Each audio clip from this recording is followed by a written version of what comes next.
O nosso ambiente está de volta em 2024. Nós vamos trazer para você curiosidades, notícias e tendências do meio ambiente em Araraquara. Porque você já sabe, né? A gente só preserva o que aprecia e para apreciar é preciso conhecer. Por isso hoje nós convidamos você a conhecer um espaço verde muito precioso para a nossa cidade, o Parque do Basalto. Vem com a gente!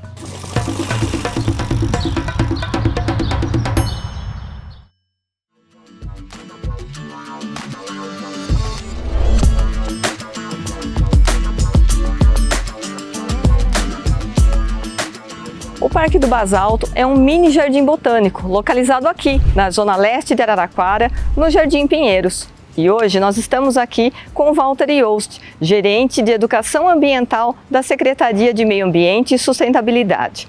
Walter, o que é possível o visitante fazer aqui no Parque do Basalto? Conta pra gente um pouquinho. O Parque do Basalto é uma unidade de conservação, proteção integral.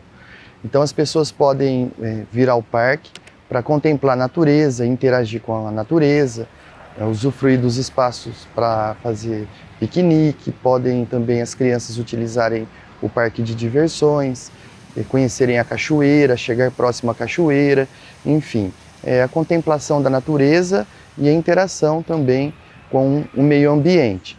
Aqui no parque ainda nós contamos com o Centro Municipal de Educação Ambiental, onde as pessoas também podem estar vindo para conhecer de forma itinerante ou agendando com o professor responsável, professor Alexandre, pelo Centro Municipal de Educação Ambiental, que são as visitas monitoradas.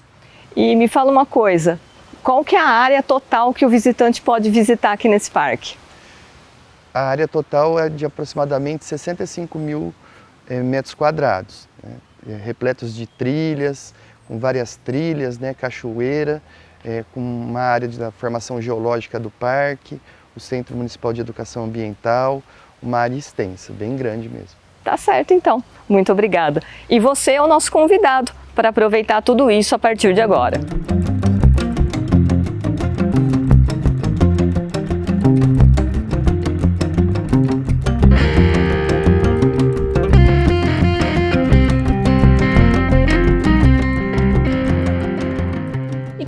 Pela visita monitorada vai encontrar o Alexandre. Ele é professor da Secretaria de Meio Ambiente e Sustentabilidade. E conta pra gente, Alexandre, como é essa trilha, como é esse passeio?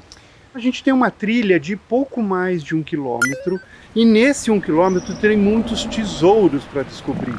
Eu normalmente começo essa trilha com a galera que eu recebo, escola, adulto, todo o público que agenda comigo a visita, eu gosto de falar da talipote. Ai, quem essa é palmeira. Hoje ela tá bebê, viu? Ela tem só 25 anos de idade, provavelmente ela vai crescer até o dobro do tamanho, 25 aninhos, na flor da idade, no dobro do tamanho, e ela vai lá por volta dos 75, 80 anos, ela vai florir. Por que a talipote é especial? Porque ela fala de um ponto filosófico do nosso trabalho, né? Seja em educação ambiental, seja meio ambiente, ou seja em relação à questão de vida. Porque a talipote ela vai juntar energia a vida inteira. Lá por volta dos 75, 80 anos ela vai florescer, vai ficar 1 ano florida. E aí ela vai morrer. Puxa vida. Parece triste, né? Mas mostra como nós somos breves nesse mundo e o que a gente faz é para hoje, para amanhã e para quem vem depois da gente. A talipote ela chegou com o Burle Marx, que trouxe ela para o Brasil, e o professor João Carlos Geraldo plantou essa daqui.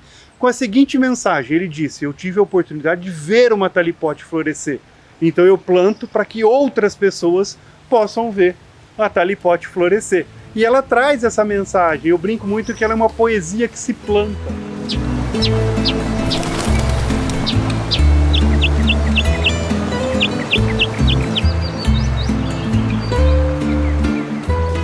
Antes de ser um parque, esta área foi uma pedreira, de onde se extraiu basalto de 1938 a 1965. Depois da desativação, ela ficou abandonada até 1996, quando a Uniara demonstrou interesse pelo local. A concessão da área à universidade foi aprovada na Câmara Municipal em março de 1998. Professor, como foi que surgiu o Parque do Basalto? A partir de um conhecimento que eu já possuía de excursões de geografia conhecimento de outros parques aqui do estado de São Paulo e fiquei sabendo dessa oportunidade da área da pedreira desativada. O motivo da desativação deixava claro que não iria voltar a ser explorada e conhecia o José Alberto Gonçalves, o Gaeta, vinha saber que era o proprietário dessa pedreira e expondo para ele as ideias que havia sobre como aproveitar esse espaço, ele concordou e ficou à nossa disposição. E o fato de que havia 2, 3 pessoas, especialistas em diferentes situações, que poderiam aproveitar esse espaço, nós conversamos com esses colegas da Uniara, da biologia, do turismo, da pedagogia, e cada um a seu modo procurou apresentar características do que poderia ser incluído num projeto como este do Parque do Basalto. E aproveitando também, a gente falou muito de basalto, né? Que dá o nome ao nosso parque. Fala um pouquinho pra gente, professor, o que essa rocha tem de tão especial? Conta um pouquinho a história dela pra gente. É uma rocha que tem, na verdade, mais de um tipo diferente, dependendo da composição química da lava. O resultado, ao se resfriar essa lava, passa a ser diferente. No caso aqui em Araraquara, nós temos 3, 4 pedreiras, a maioria desativadas, e dois tipos diferentes de lava resultaram em 2 tipos diferentes de basalto. O privilégio desse parque ecológico do basalto é que é um tipo de paredão com colunas de 6 lados.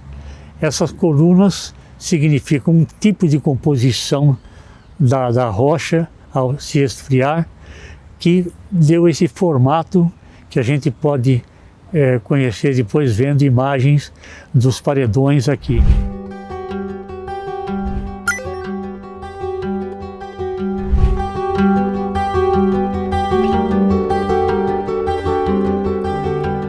Professor Alcir estava explicando sobre o basalto, essa rocha muito peculiar, e aqui nós temos um belo exemplo que o Alexandre vai explicar para a gente. Oi, Ana, o legal desse espaço aqui é que nós estamos no fundo do que foi a antiga pedreira, né? E onde a gente está pisando aqui, imagina, há 70 anos atrás, era um grande, gigantesco platô de rocha. Então o que a gente vê aqui é a formação do basalto. É um basalto que a gente chama de basalto de afloramento, ele está muito próximo da superfície, e é afloramento e a estrutura dele é colunar, ele estoura em colunas.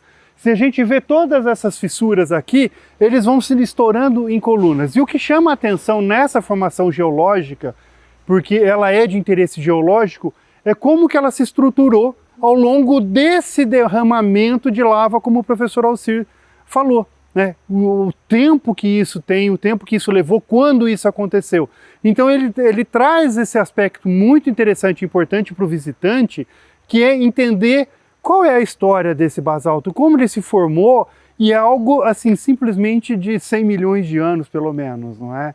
Então essa é a parte interessante, e ver essa água minando, embora hoje tenha chovido, tem a água que está na superfície, mas se você observar em alguns pontos, a gente vai ver a água minando. Essa água, ela levou muito tempo entre chegar na superfície, encontrar esses caminhos de fissura e chegar onde ela está pingando ali nessa vazão do córrego aqui.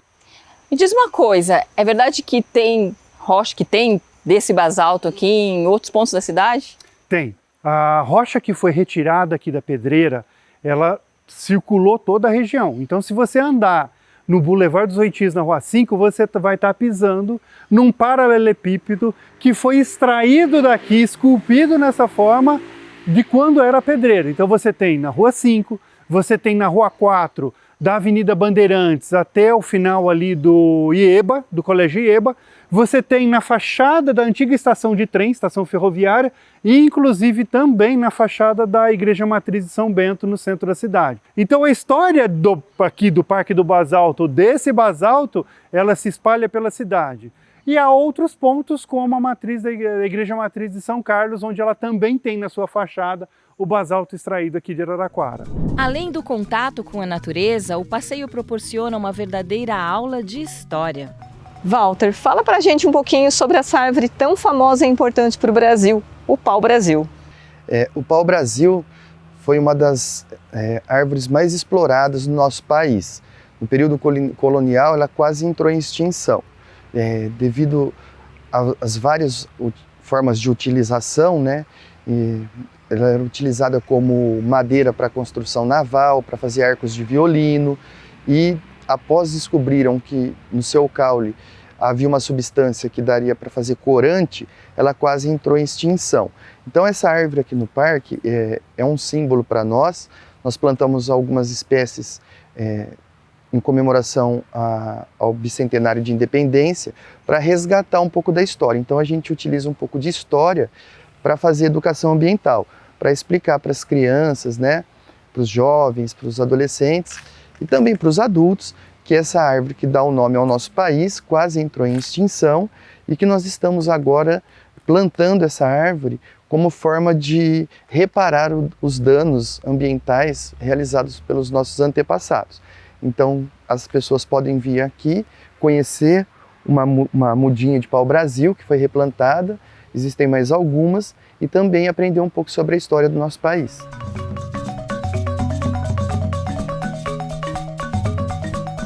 Alexandre, o Walter estava falando com a Maria Luísa sobre o pau-brasil, mas aqui a gente tem um outro pedaço de história do Brasil, né? Bem legal. Com certeza. Isso daqui é seringueira, fundamental para a história do Brasil. Então, muito da trilha, muito do grupo que eu recebo aqui, eu sempre aproveito para fazer essas introduções, para encaixar alguma coisa do conteúdo escolar. E aí, quando chega nesse ponto, eu gosto de falar algumas coisas, e a seringueira ela é especial também por conta dela. É a história do desenvolvimento econômico desse país, é a história lá dos nossos ancestrais, aqueles que chegaram aqui no Brasil, aqueles que encontraram, né, nessa espécie aqui uma fonte lucrativa de exploração da floresta, etc. E aí a gente tem a história da seringueira, a gente tem a história do Chico Mendes, que é um cara que no primeiro momento ele achou que ele estava protegendo o emprego dele. No segundo momento, ele se deu conta de que ele estava preservando a floresta. E no terceiro momento, a hora que ele já estava mais maduro, ele se deu conta que ao preservar a seringueira e o trabalho com a seringueira, ele estava trabalhando para que o mundo começasse a respeitar os nossos recursos naturais. E a seringueira tem essa história. Então, a gente insere isso. Mas uma coisa que eu gosto de provocar as pessoas, que a gente tem na história humana, o Homo neanderthalis, o Homo amabilis, o Homo erectus, e aqui no parque a gente descobriu uma outra espécie de Homo, além do Homo sapiens, que é o Homo strupicius, que é a pessoa que vem aqui e insiste em danificar a casca da árvore, o tronco da árvore, ou deixa um lixo jogado na trilha. Então, eu acho que é importante que as pessoas entendam que a gente está tentando educar esse Homo strupicius. Aqui exatamente, o que ele fez? Olha, você pode observar o quê? Que ele tentou fazer os cortes aqui para ver se ele conseguia tirar um pouquinho da seiva do látex aqui. Não tem condições mais. Já é uma árvore, digamos, adulta, mas que ela já ainda não tem mais condição de fornecer essa seiva. Então, para que as pessoas não venham aqui, não fiquem tentando, né, riscar tudo. Escrever nome. Exato. Né? A árvore não tem nada a ver com coraçãozinho, romance, fulano de tal com fulano de tal. É mais no sentido mesmo a gente aprender a respeitar o parque, aprender que nessa trilha tem muito mais a se aprender, a se absorver, do que vir aqui tentar riscar para ver como é que lá é. Então tem muita história esse parque para contar.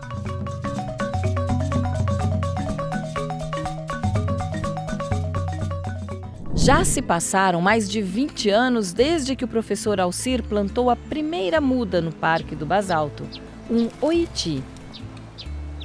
Hoje, ele se emociona ao ver como a natureza cuidou do seu projeto.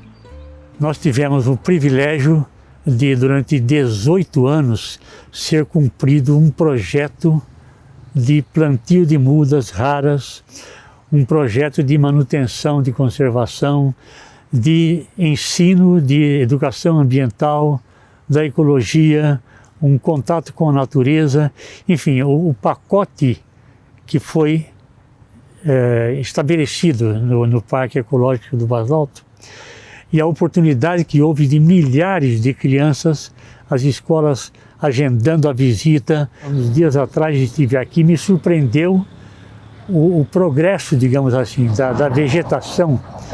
Para quem chegou a ver uma primeira foto em que era um descampado abandonado completamente, num prazo que eu diria que é até curto, as árvores me deram a resposta que eu gostaria de ter. Elas abraçaram esse espaço com muito carinho.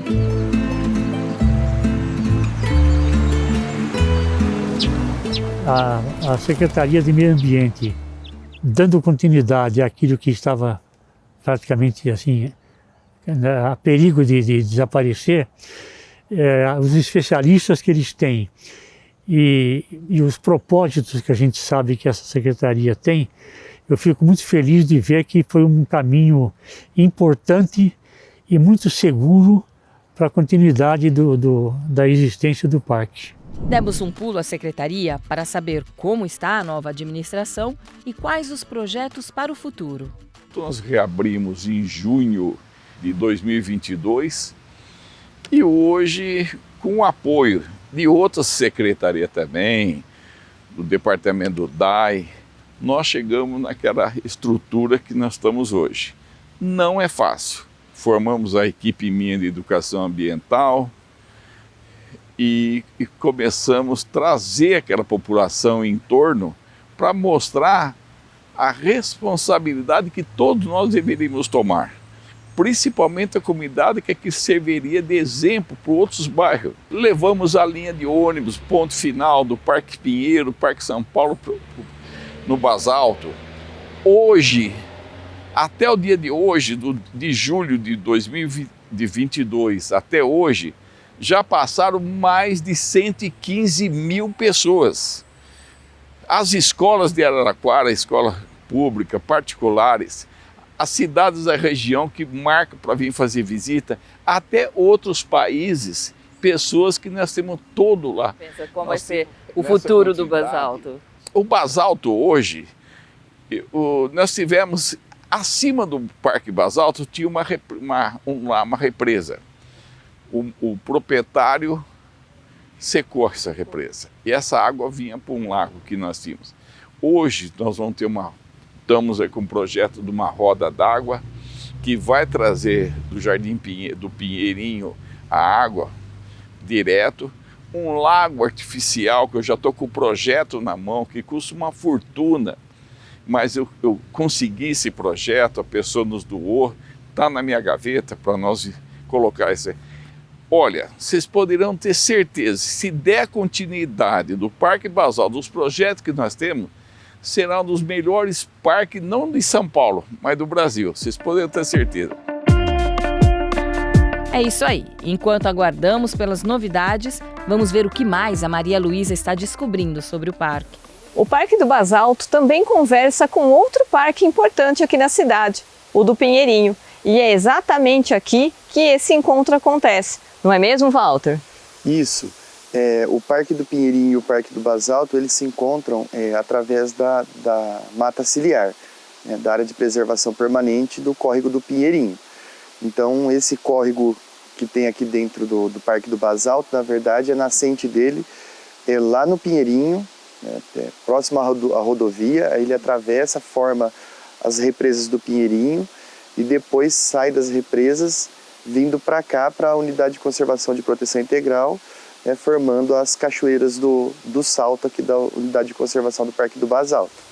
Então toda a água que vem ali do Pinheirinho e que a gente vê aqui na cachoeira é tudo mesmo de lá que chega? Isso, a grande maioria é da nascente do córrego do Pinheirinho e vem do Pinheirinho, mas algumas pequenas nascentes, em época de chuvas principalmente, afloram e contribuem com o córrego, mas o córrego principal é o córrego do Pinheirinho, ou também popularmente conhecido como córrego da Caixa d'Água. O barulhinho da água nos conduz ao ponto alto do passeio do Basalto, que curiosamente fica a 80 degraus para baixo. Quem vem com a gente conferir essa maravilha é o Cauã, filho do Walter. Ele tem 9 anos e adora passear no Parque do Basalto.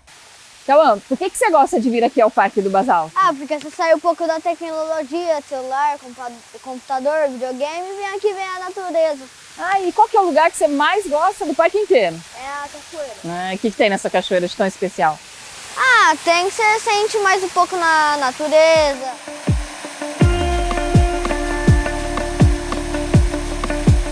Alexandre, conta pra gente como é que se formou essa cachoeira aqui.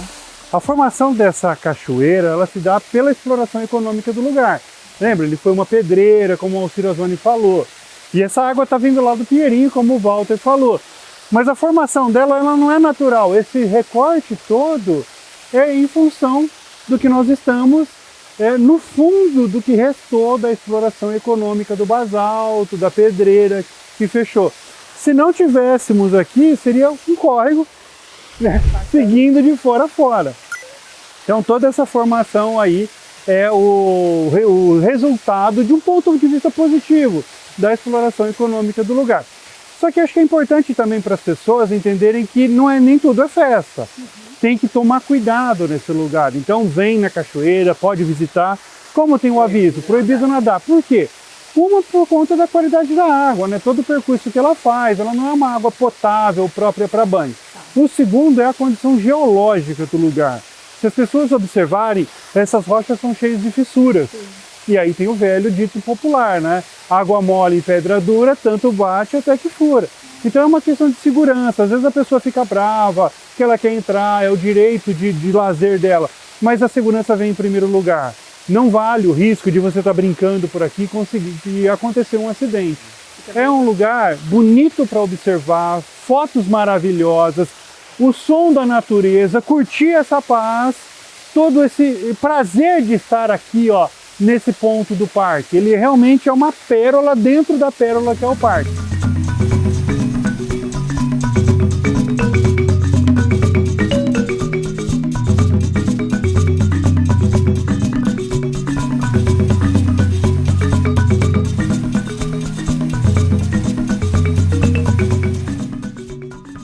Bom demais esse passeio aqui pelo Parque do Basalto, não é, Ana? Muito bom. E você também pode conferir tudo isso e de graça.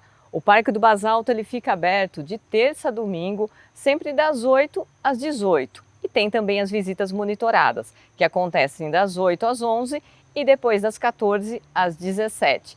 Aos feriados, se por acaso cair numa segunda-feira, o parque abre normalmente. E você também pode vir aqui usando o transporte público. A gente tem 2 linhas de ônibus que atendem o bairro, o Parque São Paulo e o Jardim América. Isso aí, não se esqueça de trazer o seu kit piquenique, uma garrafa de água, um repelente e protetor solar, né?